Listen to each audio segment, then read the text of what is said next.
Hello friends, I am Aprati. Welcome back to our channel plants space.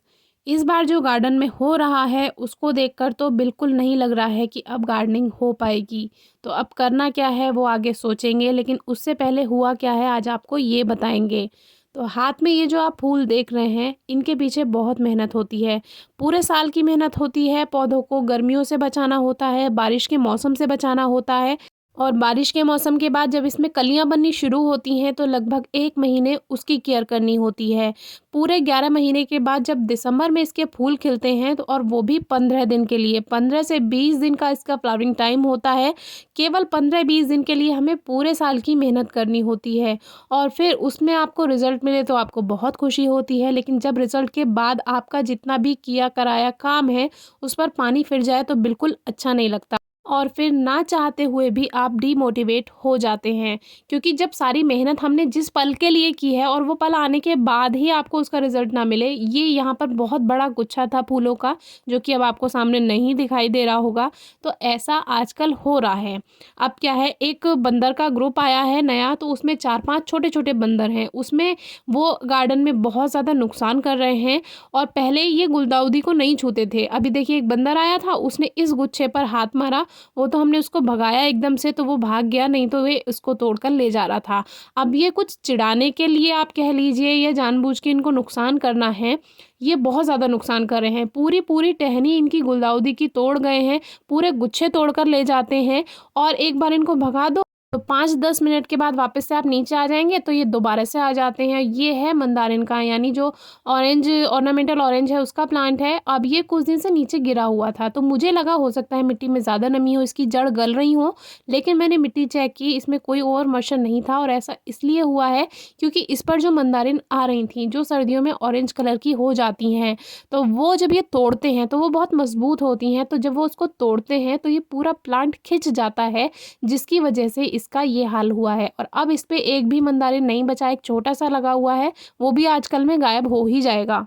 सबके निशान आप देख सकते हैं, कितनी सारी मंदारिन ये आई हुई थी और अब एक भी इस पे नहीं बची हुई है। ये भी वही हाल है, पूरा साल इस प्लांट की मेहनत से केयर की जाती है और जब इसके फ्रूटिंग का टाइम है तब ये गायब है। तो अब आप समझिए कितना ज़्यादा दुख होता है। अब इसमें एक छोटी सी मंदारिन थी, देखिए आधी खाई हुई है, इसका कोई टेस्ट नहीं है, ये कड़वी है। अभी जब तक ये पकेगी नहीं तब तक इसमें मिठास भी नहीं आती है। जब ये कच्ची होती है तब ये कड़वी होती है, थोड़ी हरी होगी तो ये थोड़ा इसमें खट्टापन आ जाएगा और फिर जाकर ये जब पीली होनी शुरू होगी तो इसमें हल्की हल्की मिठास आनी शुरू होती है। लेकिन वही है, काम से पहले ही इसको ख़राब कर दिया। कैनफ पर बहुत सारे सीड्स बन रहे थे तो इसको नुकसान पहुंचा रहे थे, तो हम कुछ भी नहीं कह रहे थे क्योंकि इसके जो सीड हैं बहुत सारे बनते हैं तो कोई परेशानी नहीं है, और ये इसके सीड्स इस तरह से खा जाते हैं।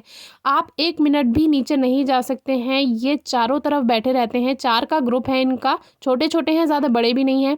पूरी हिबिस्कस की टहनियाँ इस तरह से तोड़कर रख दी हैं और एक हिबिस्कस पर ये मॉर्निंग ग्लोरी के सीड लगे हुए हैं। इन सीड्स को खाने के चक्कर में इन्होंने इस गुड़हल, जो कि पंचमुखी गुड़हल है, इसकी भी बहुत सारी टहनियाँ तोड़ी हैं और ये बहुत दिन से काफ़ी नुकसान मचा रहे हैं। और इस बार का नुकसान इतना ज़्यादा है कि मैं बिल्कुल परेशान हो गई हूँ, मेरे घर वाले पूरे परेशान हो चुके हैं। अब 24 घंटे आप छत पर तो नहीं बैठकर इनको सेव कर सकते हो।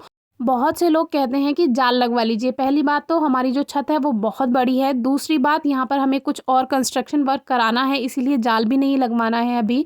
और इनको सेव करने का कोई तरीका मुझे अभी समझ नहीं आ रहा है। आप इनका साइज़ देख सकते हैं, अभी इतने बड़े भी नहीं है, छोटे छोटे बच्चे हैं ये, और नुकसान बहुत ज़्यादा करते हैं और परेशान करते हैं जानबूझकर। बहुत सारे प्लांट्स इनके अलावा भी हैं जिनको इन्होंने नुकसान पहुँचाया है। हर प्लांट दिखाना सही नहीं रहता, आप कहेंगे बार बार पता नहीं क्या लेके बैठ जाते हैं, लेकिन आप समझ नहीं सकते कितनी मुश्किल से इस समय गार्डनिंग हो रही है। पिछले दिनों काफ़ी आराम रहा, तो जैसे ही मैंने सोचा कि चलो बहुत दिन हो गए बंदरों ने नुकसान नहीं किया, उसके अगले ही दिन से इन्होंने नुकसान करना शुरू कर दिया था। ये तो फूलों के पौधे हैं तो ये हाल है। आप सोचिए अगर सब्जियां उगाने लगे फिर तो बस बचेगा ही क्या। एक केले का पेड़ है वो काफ़ी छुपा के रखा हुआ है, जिस दिन इनकी नज़र पड़ गई वो भी जाता रहेगा। तो ये 4 ही हैं, इनका ग्रुप बहुत बड़ा है लेकिन बड़े बड़े बंदर नुकसान नहीं करते हैं, लेकिन ये जो 4 हैं ये बहुत ज़्यादा नुकसान कर रहे हैं। तो अब ये 15 दिन की बाहर इनकी रह गई है, तो इन पौधों को हमने उठाकर नीचे ले आए हैं। अब इसको रोज़ धूप में बाहर सुबह को रखा करूँगी मैं एंट्रेंस पे, और रोज़ शाम को अंदर रखा करूँगी क्योंकि मम्मी ने बताया है कि ये बाहर एंट्रेंस पे भी आ जाते हैं। तो अब ये फूलों को बचाना काफ़ी बड़ी जिम्मेदारी है। 15 दिन के फूल हैं, बाहर है, इसको बचाना तो होगा ही। अब रोज़-रोज़ इनको बाहर से अंदर और अंदर से बाहर उठाकर रखने की मेरी एक नया काम ये जुड़ गया है और बहुत ज़्यादा परेशानी घरवालों को भी होती है क्योंकि मेरे एब्सेंस में उनको केयर करनी होती है। बार-बार मम्मी को ऊपर छत पे जाना होता है या पापा को जाना होता है तो उनको भी तकलीफ़ होती है, तो वो सही नहीं लगता, तो इसीलिए मैंने इनको सबको नीचे ले आई हूँ। बाकी के जो प्लांट्स में नुकसान करेंगे वो देखा जाएगा। क्योंकि बहुत से प्लांट्स का अब डोरमेंट सीज़न आ गया है, वो ग्रोथ वैसे भी नहीं करेंगे, तो ये जो नुकसान करेंगे इनको अब करने देते हैं। बाकी जो फ्लावरिंग प्लांट्स हैं वो मैं नीचे ले आई हूँ, कुछ में अभी कलियाँ आ रही हैं, उनको बाद में ले आएँगे। आगे की क्या अपडेट रहती है आपसे शेयर करेंगे और गार्डनिंग का भी देखते हैं कैसे चलता है, आगे वीडियो शेयर करते रहेंगे। कोई क्वेरी हो तो पूछिएगा। Thank you.